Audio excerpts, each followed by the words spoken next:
Hello friends, I am Dr. Sainath Pawar, pediatrician and allergy asthma specialist from Kolhapur, Maharashtra. Today we are going to discuss about cough.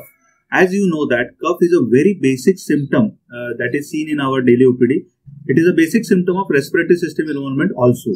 So before going to further discussion, let us discuss how cough is produced. So basically, whenever there is a cough, there is a deep inspiration and followed by a brief closure of the glottis, and after that there is an increase in the intrathoracic and intra-abdominal pressure, and there is a sudden opening of the glottis and all the gush of air is pushed through the glottis, and then the cough is produced. The cough is a reflex response of the respiratory tract to any stimuli. The stimuli may be any infection like viral or bacterial, it may be any inflammation, or sometimes it may be irritation also.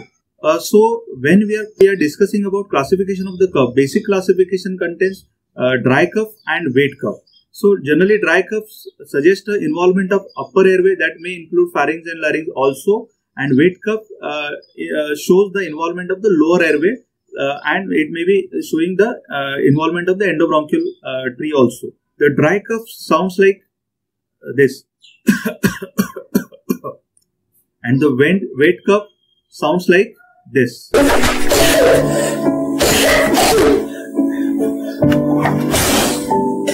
Depending on the duration, the cough is divided into acute, that is less than 3 weeks duration, subacute, which is 3 to 8 weeks duration, and chronic, which is more than 8 weeks duration. So in acute cough is seen in the generally acute viral or bacterial infections, and chronic cough is seen in conditions like asthma, allergy, chronic respiratory illness, and in India, not to forget about tuberculosis. What are the other types of cough? So there is a cough called as hacking cough also, which is like throat clearing cough, and generally it is seen in the upper airway cough syndromes. It is just like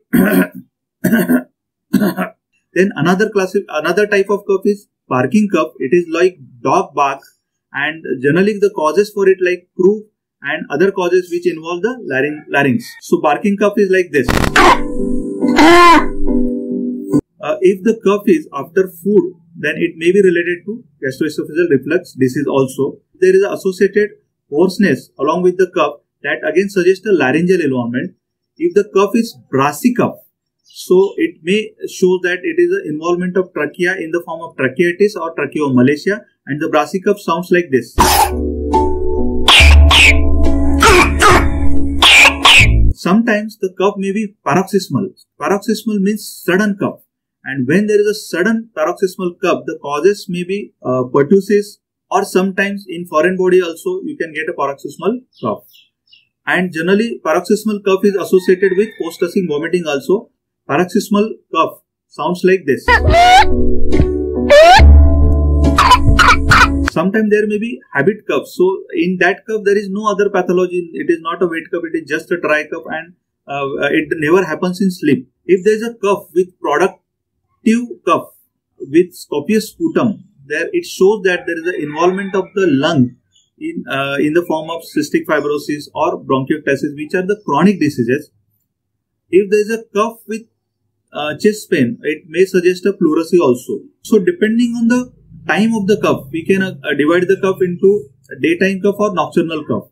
So if there is a nocturnal cough, it's suggestive of more of asthma, gastroesophageal reflux disease, postnasal drip. Sometimes the cough may be recurrent, and what are the causes for recurrent cough? It may be upper respiratory tract infection, maybe because of the viral. Then it may be because of the asthma, you can get a recurrent cough. You can get a post-viral recurrent cough. Because of the GR also, you can get a recurrent cough.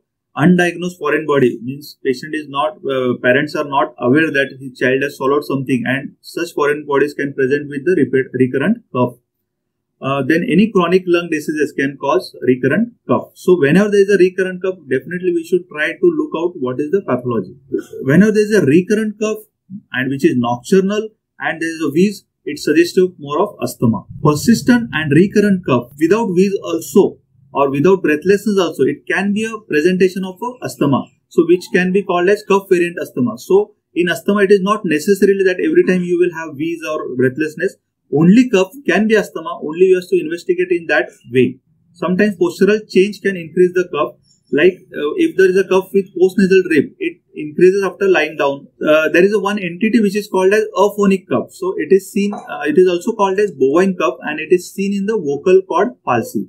Nowadays, because of the corona or COVID-19 infection, cough has got a significant importance. So we have to differentiate between the regular flu cough, asthma cough, and COVID-19 cough.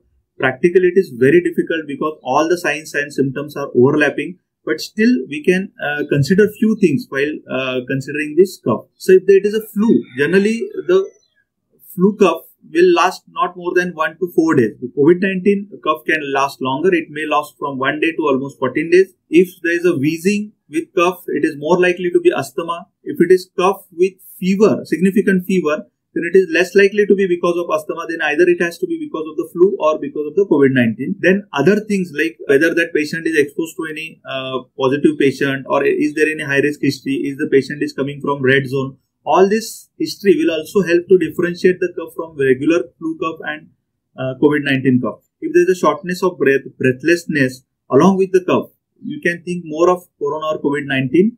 And if there is a breathlessness with wheezing, in a known case of asthmatic patient, it is more of a acute acceleration of the asthma than the COVID-19. So, cough is always a symptom and it is not the disease. So, for treatment of the cough, you should not treat the cough. You should always treat the underlying disease. So, type of cough may guide you towards the diagnosis of the underlying disease also. For treatment of dry cough, we can give cough suppressive agents. And in the treatment of wet cough, we can use bronchodilators and mucolytics.